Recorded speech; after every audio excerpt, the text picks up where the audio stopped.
Akkuma daawwachaa jirtanitti kilinikni jiddu galeessaa lammiidha. Akkuma deddeemnee ilaalletti waan addaa keessaafuu akka kombolchaatti sadarkaa bareedaa irratti kilinika isiniif qabnu dursa hordoftoota amantaa musliimaa hundaan baga seenaa soomana ramadaanaatiin nagayaan ittiin isiniin ga'e isiniin jenna. Kurfii teenya tanarraa keessatti daawwii ajaa'ibaa kan roga fayyaadhaatiin magaalaa Kombolchaa keessatti godhamaa jirtu kan wal qabattudha. Hanga dhuma sagantaa teenyaatti nu faana turaa isiniin jenna.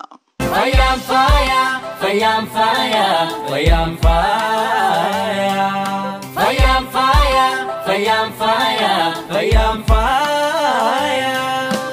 Magaalaa Kombolchaa keessatti argama. Maqaan isaatis kilinika jiddu galeessaa lammii jaamuun kan beekamu. Yeroo ammaatis magaalattii keessatti gad dhaabbatee tajaajila quubsaa kennaati kan argamu. Kilinika jiddu galeessaa lammiitti nuti kanneen keessaa olaanoon yaala dhibee waliigalaa kanneen akka dhibee dhiigaa, sombaa fi halee tiruu kanas asitti ni kennina. Akkasumas yaala haadholii kanneen akka hordoffii ulfaa fi da'umsaa akkasumas yaala daa'immanii bifa adda ta'een kennaa jirra asitti. Kan wajjin qabatee mee hordoftoota amantii musliimaa kanneen soomana ramadaanaa ta'anii daawwachaa jiran maal jettaan? Uummata keenya kan musliimaa hundaanuu baga soomana seensa soomanaatiin nu geecha. Hawween qaba. Warra ammaan tana daawwachuu jiraniif keessaafuu Kombolchaa fi naannoo isii jiraataniif waa'ee kilinika keessanii maal dhaamtanii? Kilinikni kun akkuma beekamu tajaajila adda addaa hawaasa keenya kennaa jira. Tajaajila kanneen keessaa bifa si'ataa fi bareedaa ta'een akka haaluma saniin. Kanaafuu maal godhuu qaba hawaasni? Hawaasni dhufee asitti haalamuu qaba. Ogeeyyiilee muuxannoo garaagaraa yeroo dheertuudhaaf qabaniif waan asii kennamaa jiruuf asitti tajaajilamuu qaban. Kanaafuu koottaa jennaan gamanuu. Yesumaan. Akkuma daawwiidhaaf gara kiliinikaa gorretti abbaa qabeenyaatii fi maanajara kiliinikaa kan ta'an dargaggoo lammii wajjin wal agarree waa'ee kiliinikaa xiqqoo wajjin haasofneeti kan turre.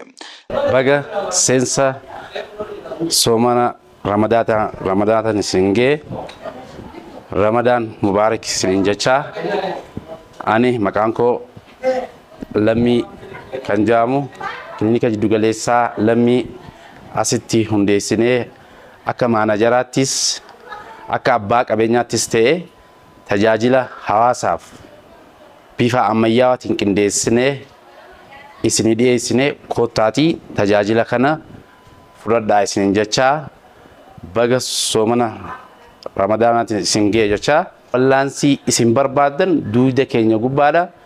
Nuti hawaasaaf sa'a 24 guutuu tajaajila keenyaaf ulaa keenya saaqannee isin eegaa jirra. Koottaatii tajaajila keenya fudhadhaa.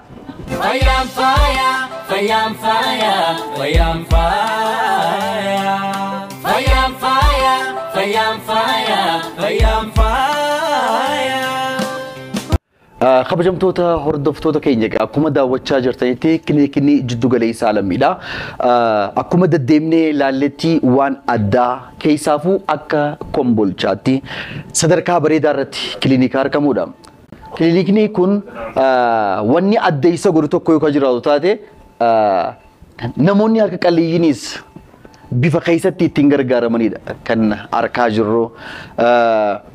Kana malees ijoollee yookaan immoo dhiifama ijoollee chuqiyyaaf ogeessota dooktarootaa fi narsootaan kan dabalamedha. Kun immoo adda keessa godhudha. Naannoo Kombolchaatii fi naannoo isii warreen jirtanis gara kilinika kanaa dhufuudhaan gorsa fudhattanii dhibee isin dhibeef dooktaraa wajjin mari'achaa haala addaatiin tajaajila asirraa argachuu ni dandeessan yaadachuun qaba Sharmaarkee. Fayyaan faaya, fayyaan faaya, fayyaan faaya. Fayyaan faaya, fayyaan faaya, fayyaan faaya. Hojjettoonni kilinika lammii hawaasa isaanii tajaajiluudhaaf sa'a 24 hojjechaa akka jiran eeranii fuulduraas lammiilee isaanii osoo if duuba hin deebine tajaajiluudhaaf hunda daran qophii ta'uu isaanii takka takkaan addeessaniiti kan jiran. Hojiin teessan haala kamiitiin deemaa jirti gabaabsi? Nuti gabaabdumatti hojiin keenya bifa bareedaa bifa ammayyaawaa ta'een laaboraatoorii waa hedduun namaaf dalagama. San irratti bifa namaan hifachiisneen daqiiqaa 2-3 keessatti waa hunda dhukkubsataan gizee dhufe nama ifata waan ta'eef dafnee akka inni yaala bareedaa harkatee asirraa karaa mana isaa deebi'u godhaati bifa ammayyaawaa ta'een tajaajila hunda qixa sirrii qulqullina qabuun gaggeessaa jirra. Kanaafuu kaayyoon teessan guddoon uummata keenyaaf dhaabbannee tajaajila gahaa kennuudha. Aarsaa goonee bakka waan hundaa. Aarsaa kafalleetta. Jabaadhu hojiirra jirta kanaaf wal asoolestiin dheereessu hojii gaarii siin jenna. Taate galatoomaa. Ogeessotaa fi doktoroonni kiliinikaa jiddu galeessaa lammii dhaamsa qabanii fi tajaajila isaan kennaa jiranis wal duraa duubaan akkanatti himaniiti jiran. Galatooma dhuftanii nu daawwachuu keessaniif kun kutaa qorannooti, qorannoo waliigalaati. Tajaajilli asii kenninu keessattuu kutaa kanatti kutaa kan akka kenninu yaala diddiibanii yaalamuuti. Kana keessas haaluma kanaan kan tajaajila altiraasaawundii akkuma reefu ati gartee turte tajaajila altiraasaawundii nuti kenninu keessaa tokko wantiidha yaala ulfaa fi gadaamessaati. Ulfaa fi gadaamessaa kanarrattis hayyoliin keenya yeroo hedduu ni barbaadanii akkasumas akkuma beekamu hayyoliin keenya yoo akkam xiqqaate yeroo 5 dhufanii laalamuu qaban waan ta'eef haala daa'imni isaanii irra yeroo haala fayyaa isaaniitis haaluma kanaan wanti ilaallaa jechuudha kompiitara altiraasaawundiidha. Fayyaan faaya, fayyaan faaya, fayyaan faaya. Fayyaan faaya, fayyaan faaya, fayyaan faaya.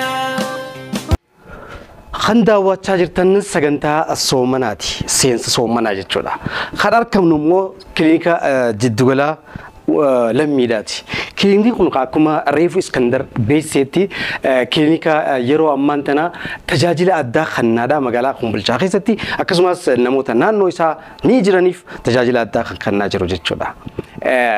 Namoonni garii guyyaa soomana akka maleetti nyaata ifirra dabarsitanii dhukkubbii adda addaatiin miidhamtanii mana keessa jirtanis hin dhabamtan saatanii ni beeyna.